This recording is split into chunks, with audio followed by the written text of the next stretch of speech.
চন্দনপুর নামে একটি ছোট্ট গ্রামে এক কাঠুরে দীপক এবং তার স্ত্রী একসঙ্গে একটি ছোট্ট কুটিরে বাস করত। সে প্রতিদিন জঙ্গল থেকে কাঠ কেটে আনতো এবং সেগুলি বাজারে বিক্রি করে তার সংসার চালাতো। একদিন দীপক কাঠ কেটে বাজারে বিক্রি করবে বলে বাজারের দিকে রওনা হলো এবং বাজারে গিয়ে তার সাথে তার এক পুরনো বন্ধু রমেশের সাথে তার দেখা হয়।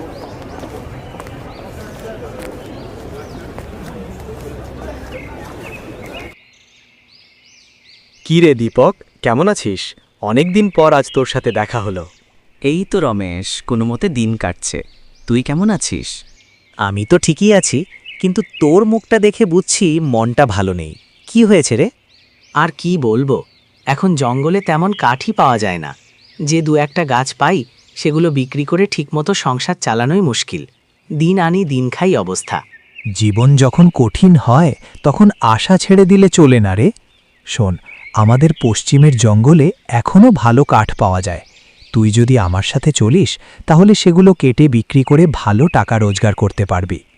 সত্যি বলছিস রমেশ? ওদিকে এখনো এত কাঠ আছে নাকি? একদম সত্যি বলছি, আমি নিজেই কয়েকদিন আগে গিয়েছিলাম। শুধু তাই নয়, অনেক দিন তো আমার বাড়িতেও তোর আসা হয়নি। এবার গেলে আমার বাড়িতেও থাকতে পারবি, একসাথেই কাজ করব। তোর কথা শুনে মনটা হালকা লাগছে রে। যদি সত্যি এমন সুযোগ থাকে তাহলে তো আমার অনেক উপকার হবে। তাই তো বলছি, বন্ধু হয়ে বন্ধুর পাশে না দাঁড়ালে চলে? ঠিকই বলেছিস। আচ্ছা বলতো, কবে রওনা দিবি? বেশি দেরি না করে কাল ভোরেই চল। সকালবেলা জঙ্গলে ঢুকলে কাজও ভালো হয়। ঠিক আছে রমেশ, তাহলে কালই রওনা দিচ্ছি।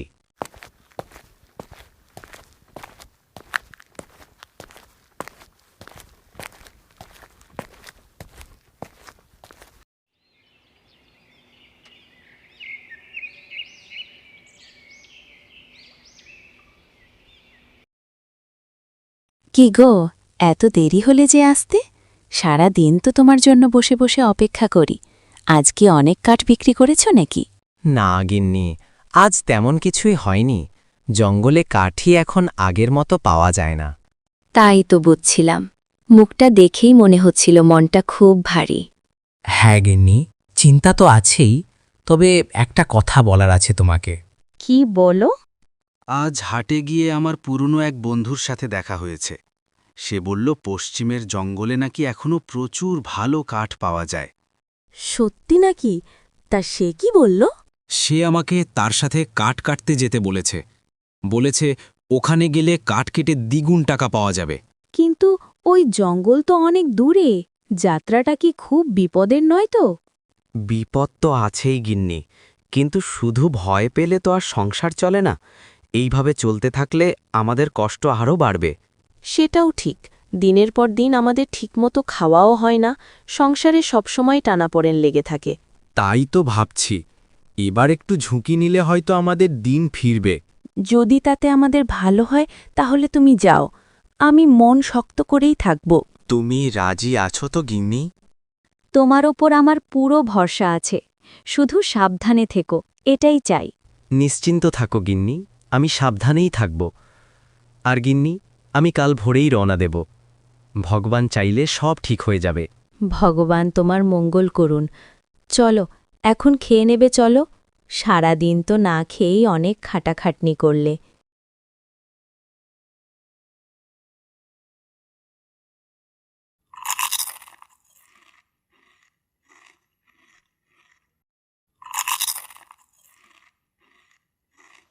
তারপর তারা খাওয়া দাওয়া শেষ করে ঘুমাতে চলে গেল।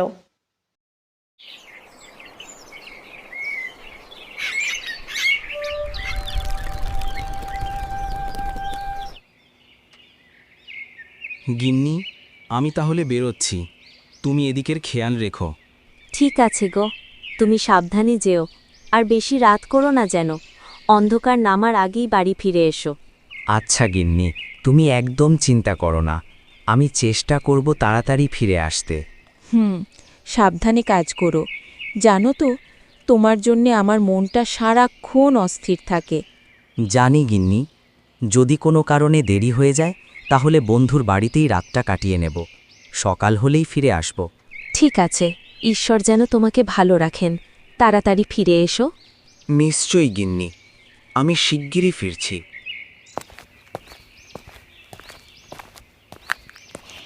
এই বলে দীপক রমেশের বাড়িতে যাওয়ার জন্য রওনা দিল।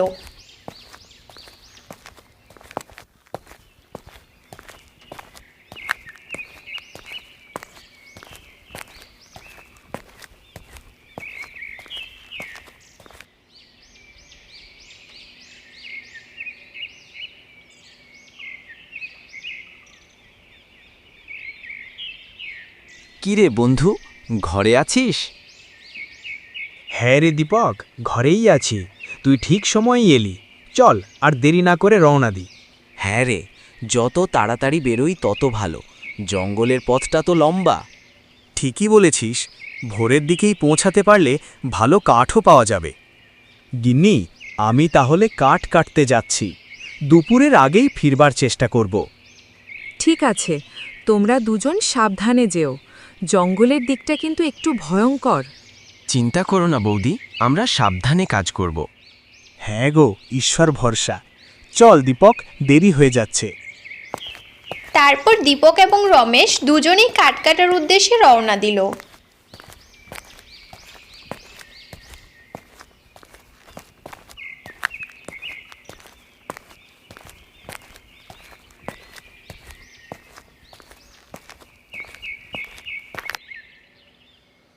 ঠিক আছে দীপক, তাহলে তুই এই দিকটায় কাঠ কাটতে থাক, আমি ওদিকটায় কাটছি। ঠিক আছে রমেশ, সাবধানে থাকিস।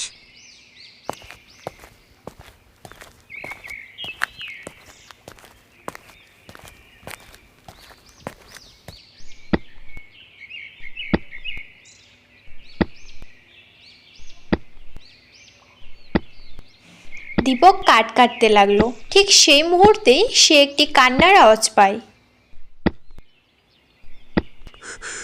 কেউ আমাকে সাহায্য করো, দয়া করে কেউ আমাকে সাহায্য করো। এই ঘন জঙ্গলে কে কাঁদছে?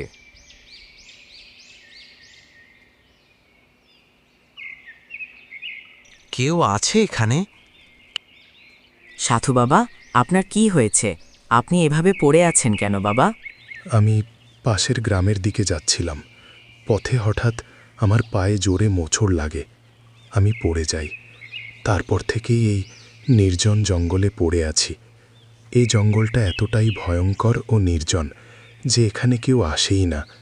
কয়েকদিন হয়ে গেছে, কোনো মানুষ দেখিনি। আমার খুব পিপাসা লাগছে, গলা শুকিয়ে যাচ্ছে। যদি তাড়াতাড়ি পানি না পাই তাহলে হয়তো আমি বাঁচতে পারবো না। সাধু বাবা, যদি আপনি জানেন এখানে কোথায় জল পাওয়া যেতে পারে তাহলে দয়া করে বলুন, আমি এক্ষুনি নিয়ে আসব। এখান থেকে প্রায় 2 মাইল দূরে একটি পুকুর আছে। তুমি আমার জন্য সেখান থেকে জল নিয়ে এসো বাবা। তারপর দীপক সাধু বাবার কমণ্ডলটি নিয়ে রওনা দিল।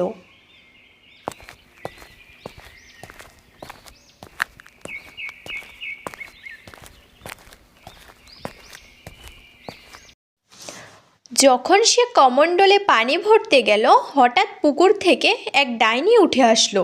এই দৃশ্য দেখে দীপকের মনে ভয় আর বিস্ময়ের ঢেউ খেলে গেল। কিভাবে সাহস হলো তোর এই তালাব থেকে জল নেওয়ার? তুই কি জানিস না এই তালাব থেকে কেউ জল নিতে পারে না? দেখুন, আমি সত্যি জানতাম না যে এই তালাব আপনার। আমাকে ক্ষমা করে দিন।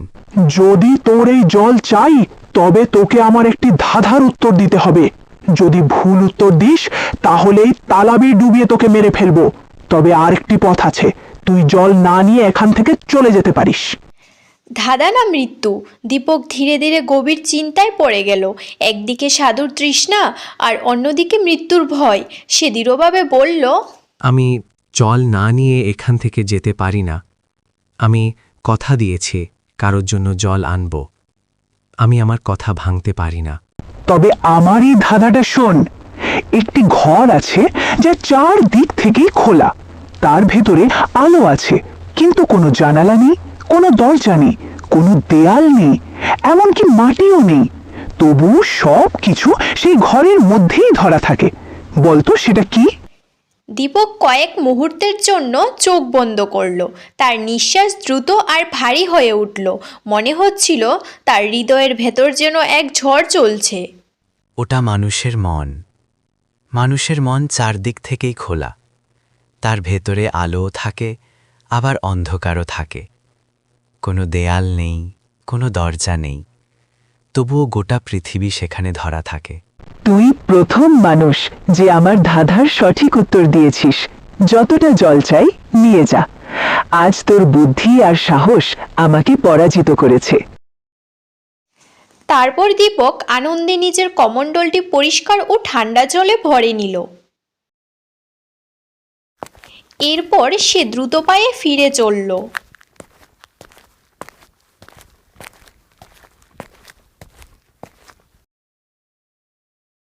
নিন সাধু বাবা, আমি জল নিয়ে এসেছে।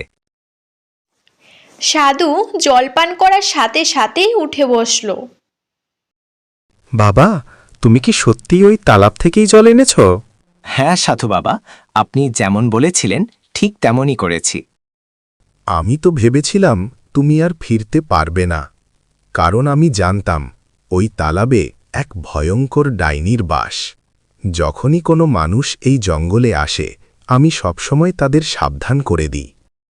তুই আমাকে বড় বিপদ থেকে বাঁচিয়েছিস বাবা, তাই তোর এই উপকারের বদলে আমি তোকে একটি বিশেষ উপহার দিতে চাই। উপহার? কি উপহার সাধু বাবা? এই কথা বলার পরে সাধু মন্ত্রপাঠ করতে লাগলেন এবং হঠাৎ চারদিকে এক আলোর ঝলকানির সাথে একটি ছাগল প্রকাশ পেল। এই নে, এই ছাগলটা। কিন্তু সাধু বাবা, আমি এই ছাগল দিয়ে কি করব? এটা কোনো সাধারণ ছাগল নয়, এটা একেবারে জাদুর ছাগল। ভালো করে শোন বাবা, যখনই তোর যা খেতে ইচ্ছে করবে তুই শুধু এই ছাগলটার কানের কাছে গিয়ে মনে মনে বা মুখে করে খাবারের নাম বলবি। সঙ্গে সঙ্গেই এই ছাগলটা তোর সামনে সেই খাবার হাজির করে দেবে। সত্যি? যে কোনো খাবার? হ্যাঁ বাবা, যে কোনো খাবার। তবে মনে রাখবি, এই ছাগলটা কেবল সৎ আর ভালো কাজের জন্যই জাদু দেখায়। লোভ বা অন্যায় কাজে ব্যবহার করলে এর শক্তি কাজ করবে না। ঠিক আছে সাধু বাবা, আমি কখনোই এই ছাগলকে খারাপ কাজে ব্যবহার করব না। এই বিশ্বাসটাই আমার সবচেয়ে বড় পুরস্কার। যা, এবার ঘরে ফিরে যা। ঈশ্বর তোকে সুখে রাখুন। আমার আশীর্বাদ সবসময় তোর সাথে থাকবে। ধন্যবাদ সাধু বাবা, আপনার আশীর্বাদ আমার মাথায় রইল।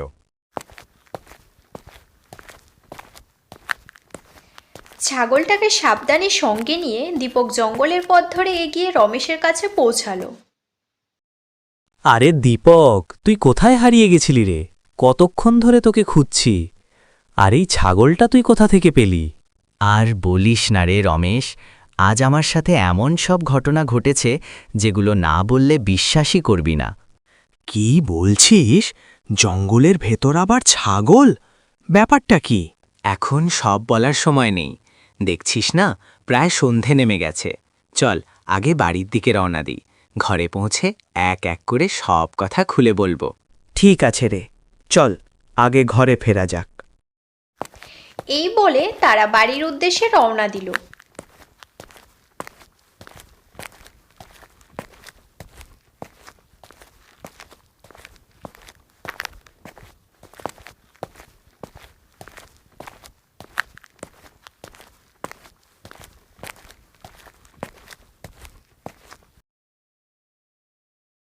কি রে দীপক, এখন তো একেবারে সন্ধ্যা নেমে এসেছে। আজ আর কোথাও যাস না, রাতটা তুই আমার বাড়িতেই থেকে যা। ঠিক আছে রমেশ, তুই যখন বলছিস তখন থেকে যেতেই পারি। আচ্ছা দীপক, তুই যে এই ছাগলটা নিয়ে এলি, এটা তুই জঙ্গলে কোথা থেকে পেলি রে? আরে রমেশ, আজ জঙ্গলে এক অদ্ভুত সাধু বাবার সঙ্গে আমার দেখা হয়। উনি আমাকে এই ছাগলটা দিয়েছেন। সাধু বাবা, কিভাবে কি হলো সব খুলে বল তো। তারপর দীপক জঙ্গলে ঘটে যাওয়া সমস্ত ঘটনা রমেশকে খুলে বলল।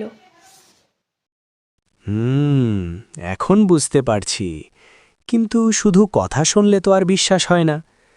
একটা কাজ কর, তুই এই ছাগলের কানে কানে গিয়ে বলতো আমাদের এক হাঁড়ি রসগোল্লা দিতে, দেখি সত্যিই কিছু হয় কি না। ঠিক আছে রমেশ। তারপর দীপক ছাগলের কানে কানে খুব আস্তে করে বলল, আমাকে 1 হাঁড়ি রসগোল্লা দাও। মুহূর্তের মধ্যেই চোখের পলকে ছাগলটির সামনে 1 হাঁড়ি টাটকা রসগোল্লা হাজির হয়ে গেল। আরে বাপ রে, এ তো সত্যি জাদুর ছাগল। দীপক, ভগবান সত্যি তোর উপর মুখ তুলে তাকিয়েছেন রে। এখন আর তোকে জঙ্গলে গিয়ে কাঠ কেটে দিন কাটাতে হবে না। আমিও ভাবতেই পারিনি রমেশ, আমার জীবনে এমন কিছু ঘটবে। আরে বাহ, এ যে দেখছি সত্যিকারের জাদুর ছাগল। এমন ছাগল থাকলে তো আর কোনো অভাবই থাকবে না। ঠিক বলেছ, আজ রাতে ভালো করে খাওয়া দাওয়া হবে।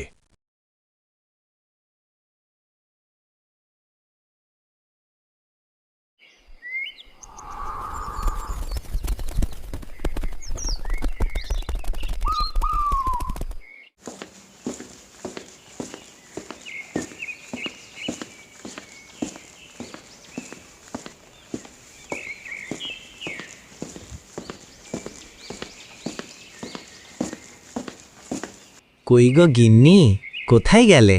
এইদিকে এসো তো।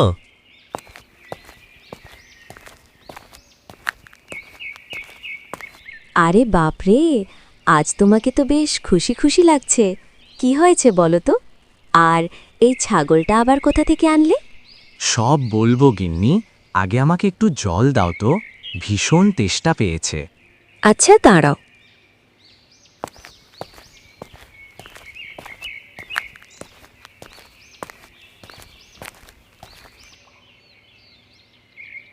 এই নাও জল। এখন বলো কি হয়েছে, আর এই ছাগলটা তুমি কোথায় পেলে? গিন্নি, যেদিন রমেশের সঙ্গে আমি জঙ্গলে কাঠ কাটতে গিয়েছিলাম, সেদিন এক আশ্চর্য ঘটনা ঘটেছে। জঙ্গলের ভেতরে এক সাধু বাবার সঙ্গে আমার দেখা হয়। উনি আমাকে এই ছাগলটা দিয়েছেন। সাধু বাবা? জঙ্গলের ভেতরে? তারপর? তারপর দীপক জঙ্গলে ঘটে যাওয়া সমস্ত ঘটনা তার স্ত্রীকে খুলে বলে। তারপর থেকে দীপক এবং তার স্ত্রী সুখে শান্তিতে বসবাস করতে থাকে। এরকম মজার মজার ভিডিও পেতে চ্যানেলটিকে সাবস্ক্রাইব করে পাশে থাকুন এবং একটি সুন্দর কমেন্ট অবশ্যই করবেন।